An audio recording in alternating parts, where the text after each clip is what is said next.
नमस्कार विद्यार्थी मित्रांनो, आज आपण शब्द व पद या दोन्हीमधील फरक पाहणार आहोत। व्हिडिओ सुरू होण्यापूर्वी सर्वांनी आपल्या युट्यूब चॅनलला सबस्क्राईब करा। शब्द आणि पद यात फरक काय आहे तर वाक्य तयार होत असताना ते शब्दांनी किंवा पदांनी बनलेले असते। यात मग दोन्हीमध्ये फरक जो आहे तो इथे आपल्या पुढे क्लिअर होईल। पहा, शब्द मूळ शब्द एकाच अँगलने चालतो, एकाच अर्थाने असतो, पण जेव्हा त्या मूळ शब्दाला विभक्तचा प्रत्यय जोडला जातो किंवा शब्दव्यवस्थेचा प्रत्यय जोडला जातो तर तेव्हा तो शब्द त्या वाक्यात पद म्हणून कार्य करतो।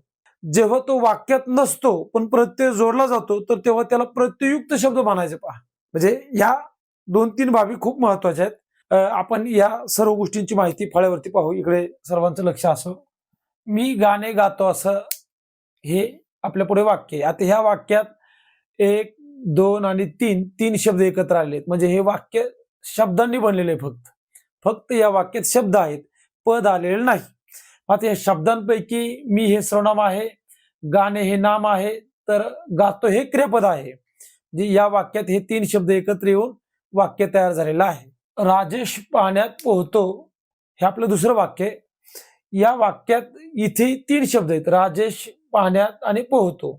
3 शब्द आहेत, परंतु यातील राजेश हे नाम आहे, हा शब्द आहे। इथे पाण्यात या शब्दामध्ये म्हणजे यात मूळ शब्द पाणी आणि त्याला प्रत्यय जोडलेला आहे त, हा विभक्तचा प्रत्यय जोडलेला आहे मुलांना। इथे पाण्यात, इथे त हा सप्तमी विभक्तचा प्रत्यय त्याला जोडलेला आहे। म्हणजे मूळ शब्द विचारला तर आपल्याला त्यातील पाणी मिळेल आणि त हा शब्द त्या ठिकाणी त हा विभक्तचा प्रत्यय त्याला जोडलेला आहे।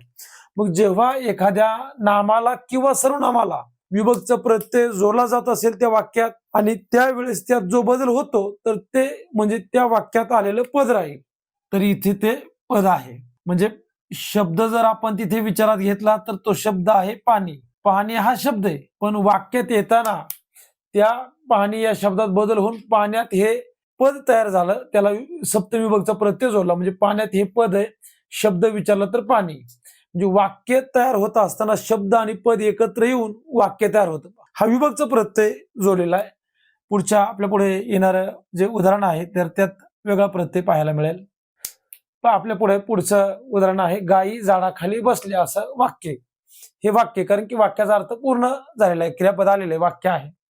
मग गायी हा एक शब्द आहे, झाडाखाली हा दुसरा शब्द आहे, तर बसल्या हा तिसरा शब्द आहे। मग गाय हे नाम आहे, तर यात झाडाखाली हा जो शब्द आहे तर त्यातील मूळ नाम आहे झाड, म्हणजे तो शब्द आहे, पण या वाक्यात येताना तो झाड या शब्दाला खाली हे त्याला शब्दव्यय जोडून आलेले। खाली हे शब्दव्यय जोडल्यामुळे त्या वाक्यात झाडाखाली हा शब्द जो आहे तर तो पद म्हणून कार्य करेल किंवा करत आहे। मग शब्द जर यातील जर आपण विचारात घेतला तर तो शब्द राहील झाड। झाड हा शब्द आहे लक्षात, पण झाड या शब्दाला शब्दव्ययचा प्रत्यय खाली जोडल्यामुळे ते त्या वाक्यात काय झालं, पद झालं। म्हणजे वाक्य तयार होताना शब्द आणि पद एकत्र येऊन वाक्याची निर्मिती होते, वाक्य तयार होतं। हा या ठिकाणी शब्द आणि पद या दोघांमधील फरक आहे। शब्द काय असतो आणि पद कसं तयार होतं तर मूळ शब्द हा नाम, सर्वनाम, विशेषण यापैकी कोणी असेल, जेव्हा यानं विभक्तचा प्रत्यय जोडला जाईल किंवा शब्दव्ययचा प्रत्यय जोडला जाईल तर तेव्हा तो शब्द त्या वाक्यात पद म्हणून कार्य करेल। म्हणजे ह्या दोघांमधील फरक। तर ठीक आहे, शब्द आणि पद या दोघांमधील फरक आपल्याला लक्षात आलेलाच असेल। सर्वांनी आपल्या युट्यूब चॅनेलला लाईक करा, शेअर करा आणि सबस्क्राईब करा आणि कमेंट बॉक्समध्ये पुढील व्हिडिओ त्या ठिकाणी कोणत्या भागावरती बनवावा याबद्दल आपण निश्चितपणे त्या ठिकाणी मला सांगू शकतात। तर पुढील व्हिडिओ आपण त्या भागावरती बनवू। ठीक आहे, धन्यवाद। थांबूयात।